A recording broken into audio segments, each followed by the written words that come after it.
السلام عليكم ورحمة الله تعالى وبركاته. كنتمنى تكونوا كاملين بألف خير بصحة جيدة.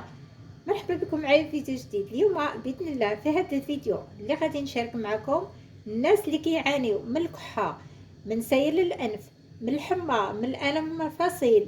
واحد الوصفة غادي نقول لكم اللي رائعة كنقسم لكم بالله هذه الوصفة اللي غادي نشارك معكم اليوم بإذن الله. الا كانت السبب ليا انا اللي تشافيت منها الحمد لله والشكر لله، تعافيت منها من اليوم الاول. كنقسم لكم بالله راه ماشي كنحلف بالله غير هكاك من اليوم الاول الحمد لله والشكر لله. وقلت علاش اللي ما نشاركها معكم، راه شوفوا تقريبا شي اسبوع هذه باش انا درت هاد الوصفه، اتطحت لي في بالي قلت علاش لي ما نشاركها مع الناس. يعني راه شوفوا لي انا الاجر وتتوما لكم الاجر، الله يجعل بيحفظكم. تنتوما شاركوها مع الناس اللي كتعرفوهم مع العائله. غادي نشارك معكم واحد الحساء اللي اش غنقول لكم رائع. الا عندك الحمى، الاهل المفاصل، الزكام، سيل الانف، راه كما ذكرت لك راه من اليوم الاول. وهذا واحد الوصفه الثانيه اللي واحد الاستنشاق، حتى هي اللي رائعه حتى هي غادي نديروها ليا مع هذه داكشي اللي درت انايا. راه من اليوم الاول باذن الله ما كتبقى عندك حتى شي حاجه. وصفه اللي هي رائعه وزوينه بزاف وسهله. هاد اللي غنشارك معكم دابا هاد الوصفه ليكم للكبار. الا بغيتوا الوصفه للوليدات غادي نخليها لكم في صندوق الوصف. واحد الوصفه هي اللي رائعه زوينه بزاف للوليدات من 8 سنين او الفوق، ديروها اليوم حتى هي اللي رائعه. وكنت درتها لولدي حتى هو كنقسم لكم بالله حتى هو من اليوم الاول تشافى من الزكام ومن سيل الانف. ندوزو على بركه الله. نبداو في واحد هاد الحساء الاولى اللي غادي نشارك معكم. هنايا عندنا البلبوله البلديه. هانتي كما كتلاحظي معايا ما تكونش كيفاش غادي نقولوا البلبوله البلديه اللي كتكون ديال الحساء او الحسوه، ما تكونش يعني رقيقه وما تكونش غليظه حتى بزاف. هانتي كتلاحظي معايا القياس ديالها. هنايا البلبوله البلديه كما ذكرت لك. المهم غادا ديري ليا القياس. غندير معاك القياس ديال 2 زليفات. هنايا كتاخذوا واحد كاسرونه كنديروا فيها بحال هكايا البلبوله البلديه كما ذكرت لك. ديري قياس نتيا ديال واحد 2 زليفات بحال هكايا، وتحاولي تشليها، يعني ضروري تشليها تنظفيها بالماء اللي هو بارد. صافي هنايا بعد ما شلتها بالماء هنايا عندي واحد هنايا البصل الاخضر. هادو شوفي عيد دوك الوريقات ديالو ما كنديروش انا ما غندير. هنايا هانتوما كما كتلاحظوا معايا هذه حيتها، هذه نخلوها نديروها بحال كيف طاجين اولا شي حاجه. المهم كتاخذي غير هادو. شوفوا البصله الخضاريه راه هي صحيه رائعه مفيده بزاف وصحيه. المهم هانتوما كتلاحظوا معايا خديت واحد 2 بصلات بحال كايو وخديت لهم غير هاد العويدات ديالهم. غادي نقيهم من هنايا ونقطعهم ونرجع نتلاقى معاكم. صافي هنايا كما ذكرت لكم بعد ما قطعتهم هادو كتاخذوها كما غير هاد العويدات كما ذكرت لكم. البصله الخضاريه راه هي صحيه، حاولي قد ما كثرتي ما عندها حتى شي اضرار، بالعكس راه هي صحيه. دابا غادي نديروا الملح، نديروا الاعشاب اللي هما غادي يعطوك واحد اللي غادي يعطوك النتيجه بحال كي الا كان عندنا كما ذكرت لك الزكام. هنايا كديروا واحد شوفوا الملح على حسب الذوق. عندنا الزعتر، كديروا واحد راس معلقه ديال الزعتر، يعني في على حسب القياس ديال 2 زليفات. هنايا عندنا حب رشاد او حب الرشاد. اللي عندها لا قدر الله اللي عنده الغده الدرقيه يحاول ما يديرش حب رشاد، يعوضهم ببذور الكتان او زرع الكتان. والمراه الحامل اللي حامله ما ديرش هاد الوصفه، ما تاخذش هاد الحساء. هنايا كديري تقريبا راس معلقه. عندنا الحبه السوداء او الصانوج حتى هو راس معلقه صغيره. عندنا النافع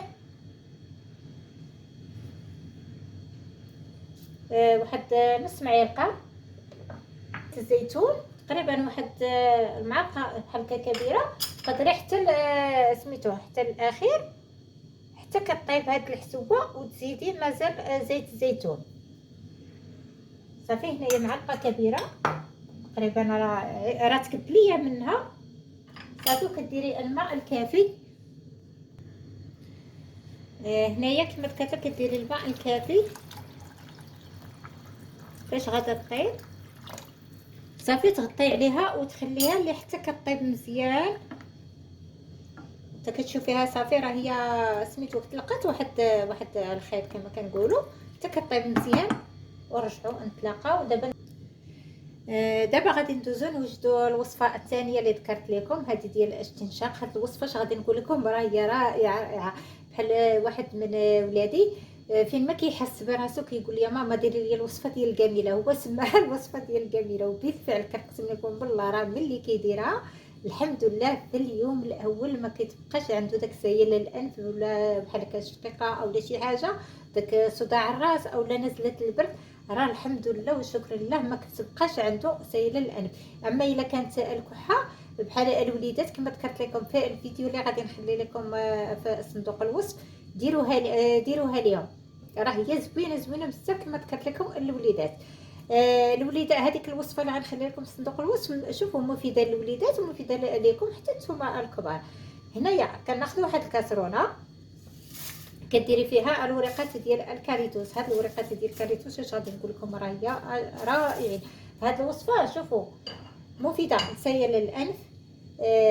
بحال كي الا كانت عندك الحمى صداع الراس او الشقيقه، حتى ملي كيكون نزله البرد راه كتسبب لينا حتى واحد الصداع في الراس يعني، او لا واحد الشقيقه. راه كما ذكرت لك راه ما غاديش يبقى عندك هادشي باذن الله. هنايا درنا ورقات ديال الكاريتوس، عندنا واحد الكميه اللي هي قليله ديال عشبه المريوت. هنايا راه منها كتعالجي راسك، ومنها كتنظفي او كتنظفي او لا كتعقمي البيت. الا كان شي واحد في البيت يعني عنده واحد نزله البرد راكي سميتو كتعقمي البيت ديالك. الزعتر،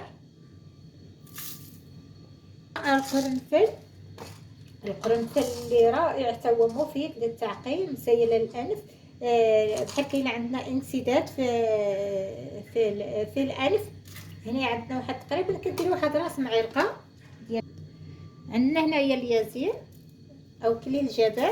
الاعشاب حتى ولا كانوا عندكم يعني طريين او لا يابسين ديروهم. هنايا عندنا الملح العاديه كديري واحد 2 معالق ديال الملح. عندنا هنايا غتاخدي واحد نص ديال الحامضه او الليمون الحامض. صافي بحال هكا كتقطعيها هكا نص حامضه، كديري عليهم الماء تقريبا واحد مهم حتى كيتغطاو هاد الاعشاب. انا درتو هنايا يعني طيب. صافي كتغطي عليهم وكتحطيهم حتى كطلع الغليه. تحاولي تخلي طلع الغليه مزيان يعني يغليو مزيان واحد 2 دقائق بحال هكاك. هما كيغليو تنقص عليهم وتخليهم مغطي عليهم باش يتجمع هاد البخار. حنا حاجتنا بهذا البخار اللي غادي يكون في هاد الكاسرونه. الحسوه ديالنا او الحساء بعد ما طابت وملي كتاخدي كتناوليها كتحسي بواحد السخونيه يعني اش غادي نقول لكم. راه شوفوا هذه حتى لما لا قدر الله ما عندناش الالم ديال بحال الزكام او شي حاجه وبغيتي عرض فيك في هذه الوقيته راه تقدري ديريها رائعه. كما ذكرت لكم راه 2 زليفات اللي كنديروا بحال يعني الواحد. هي باقا هنايا واحد زليفه. هنايا طريقه وقتاش كتاخدي واحد زليفه في الصباح كتفطري بها. زليفه في الصباح وزليفه كتخليها حتى الليل يعني بالليل قبل ما تنعسي تقريبا بواحد ساعه حتى لساعتين ماشي مشكل. وكتناوليها راه كما ذكرت لك راه باذن الله راه من اليوم الاول كتحسي بواحد النتيجه. دابا غادا ديري ليا معاها هاد الوصفه الثانيه اللي حنا حضرنا ديال اللي في الكاسرونه. هنايا هاد الكاسرونه اللي حضرنا هذه كتخلي عليها الغطاء. ملي كتغلى كتخلي عليها الغطاء يعني كيكون مجمع هاد البخار. صافي من بعد كتاخدي قبل ما تنعسي بالليل كتاخدي واحد الفوطه وكتحطيها على الراس ديالك بحال هكايا، وكتبقاي كتشتنشقي هاد البخار، يعني كتشتنشقي مزيان من الانف ديالك ومن الفم ديالك، كتشتنشقي مزيان تحسي براسك عرقتي مزيان مزيان مزيان. تقدري ديريها نتيا، ديريها لاي واحد، حتى الوليدات اللي قدروا يديروا هاد الطريقه تقدري ديريها تقدري ديروها اليوم. راه كما ذكرت لكم من قبل، ولدي راه فين ما كيحس براسو ضرب البرد ولا شي حاجه كيقول لي يا ماما ديري لي الوصفه ديال الجميله هو سمى الوصفه ديال الجميله. المهم صافي، ملي صافي كديري هاد الطريقه كديريها مزيان، كتعرقي تحسي براسك عرقتي مزيان، كتبقاي ملفه عليك هاد الفوطه على الراس ديالك، وكتمشي كتنعسي مباشره، ما تبقايش كدوري، يعني ضروري تمشي تنعسي. يعني باش الوصفه تعطيك النتيجه. وراه باذن الله كما ذكرت لك، الا عندك الالم ديال الراس، شقيقه، سيل الانف، واحد الحمى وكتحسي بالالم ديال في المفاصل ديالك، راه باذن الله راه في الصباح كتحسي براسك باذن الله وليتي بخير وعلى خير. وما تنساوش تبارطاجيو هذه الوصفه. الله يعطيكم صحتكم، والله يجعل لكم حتى نتوما في ميزان حسناتكم. الله يخلينا ويخليكم على خير، الى فيديو قادم باذن الله. والسلام عليكم.